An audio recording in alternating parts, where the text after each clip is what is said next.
Welcome to the College Investor Audio Show, where we talk about the biggest issues impacting millennial money, from student loan debt to side hustles to building wealth. We will show you how to get out of debt so that you can build real wealth for the future.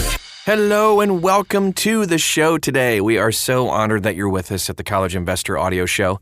Today we talk about how to save for college, not just for one, but multiple children at the same time. So let's get right to it. All right, so saving for college can be hard for parents with just one child, but adding more can make it seem more difficult. Say 5, I have 5. What am I to do?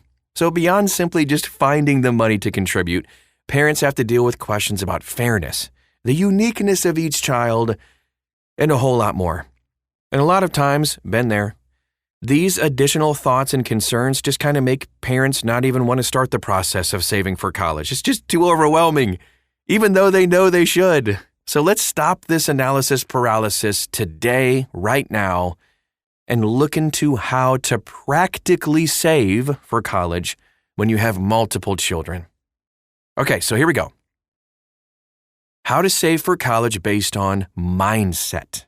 There are 2 major mindsets on how to save for college. Leverage a 529 savings account, or just save your own money and pay for college out of your pocket. I find that when people have just one child, it's kind of easy to see how a 529 college savings account could make a whole lot of sense. It's a single account, it's easy, and the one child can use it when they're ready. Boom, done. But once a second child, or more, comes into the mix, I see more and more parents wanting to just avoid having individual accounts per child. They're afraid of fairness, or they don't know what to do if one child doesn't even go to college. As such, they tend to divert the saving money in their own accounts versus a dedicated education savings account. This can be a costly mistake, as we've covered the reasons a 529 plan is a great savings tool before, but let's look at the issues, and maybe you'll see how you can make a 529 plan work for multiple children. First of all, let's talk about the whole fairness issue and handling that. When it comes to saving for college for families with multiple children, the number one issue I always hear brought up is fairness. Parents, usually mom, are worried about the fact that one child might have more saved for college than another kid. And they worry about how the child with less money in their account might feel about that. It's a valid concern, of course, but just think, though. If the firstborn child had a 529 account open for them, and the account grew and performed well, they could accrue a lot more money in their account compared to their younger siblings. And the math is there to support this, since stock market returns fluctuate every year. Even if you contribute the same for each kid, the growth can create wildly different outcomes over 15 to 20 years or so. So how do you handle it, you might be asking? The short answer is that you just have to make it fair. The long answer is you really have to remember how a 529 plan is actually structured. When you open a 529 college savings account, the account is actually owned by someone, typically the parents, for the benefit of someone else, typically the child. Since mom and dad still own the money in the account and it's for the benefit of the child, you simply have a conversation about how much you're going to pay for school for your child, regardless of how much is in any child's account. Whoa. So you're saying that the 529 college plan isn't for the kid to go to school? No, that's not what I'm saying at all. What I am saying is that the balance of the 529 plan should be one part of the conversation on how much the parents should help pay for college. I see this typically plays out in 2 ways. Okay. 1, parents give a set amount per year. Say we can contribute $5,000 per year to your college tuition. And 2, parents offer to cover the cost at a specific school.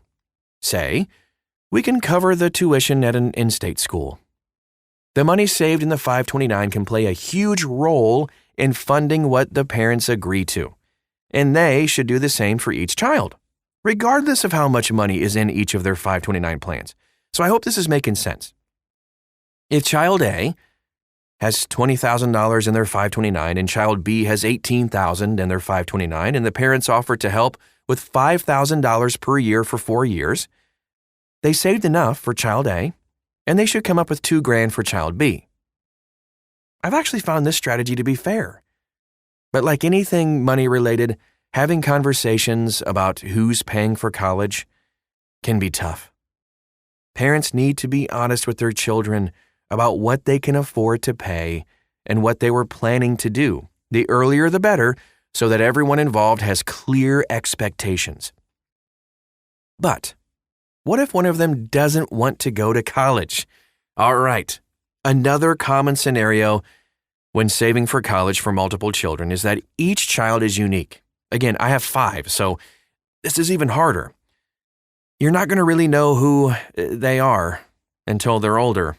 So, if you start saving when they're really young, say when they're born, and have a bunch saved, what do you do when one of them doesn't want to go to college?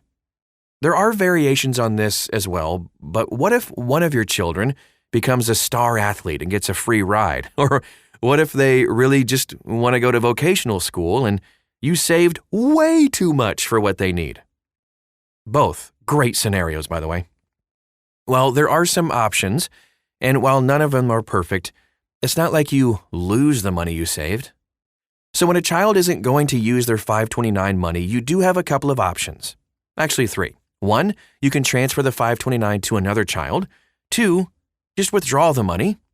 3, wait and see what happens. With a 529 college savings plan, you can change the beneficiary of the account to be used for another child. Or anyone, really. So if one child isn't going to college for whatever reason, you can simply use the money to pay for college for someone else. That might not sit right with some people, but it is a viable option. If you're considering this path, I highly recommend getting the buy-in of the child first. You can always also just withdraw the money. If you're pulling out the money and not using it for a qualified education expense, just remember you'll pay a 10% penalty on top of taxes on the gains. However, if you just want the money out, it actually can make a lot of sense to do this. Finally, you can just wait and see. I actually prefer this choice because you really never know how life will pan out. Maybe your child skipped college to join the military, but 8 to 10 years later wants to go back to school. Or maybe you and your children agree to use the 529 for grandchildren way in the future. The big thing here is there is no rush at all. You can just simply let the money sit in the 529 and grow until you make a decision on how you want to proceed. Okay, so here's where you can find the money to save. The final major challenge I hear from parents. How can I even save for college for 1, let alone 2, 3, 4, etc.? Look, finding money to save for college is really tough. That's why I highly recommend starting small when saving for college. You really don't need to find huge amounts to get started.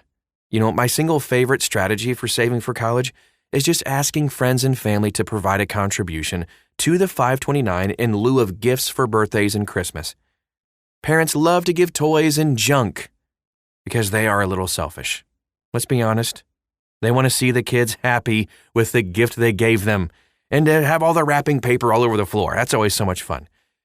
But our rule is that grandparents and other family members are only allowed to give 1 toy or gift.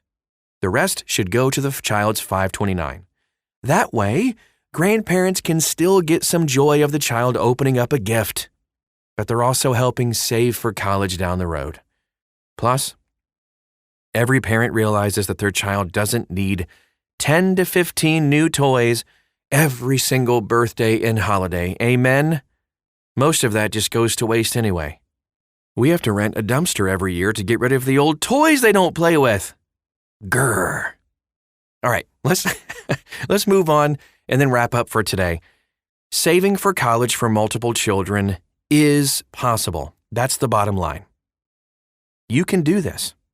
And it still makes sense to use a 529, by the way. Set up an account for each child at a 529 plan like ScholarShare, contribute what you're able to contribute, and just be fair about it when it comes to actually paying for college. Yes, every child is different, and every situation is different.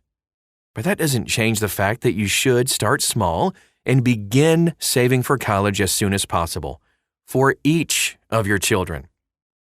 If you want to find out about ScholarShare, by the way, you can just find the link at thecollegeinvestor.com. Copy and paste the title of the podcast right into the search bar, and you'll find it. You can also find us all over social media if you have any questions. We'd love to get to know you better and answer them and help you along in your journey. Just search for The College Investor wherever you are, and we will be there too. Thanks so much for stopping by today, and we will talk to you again real soon.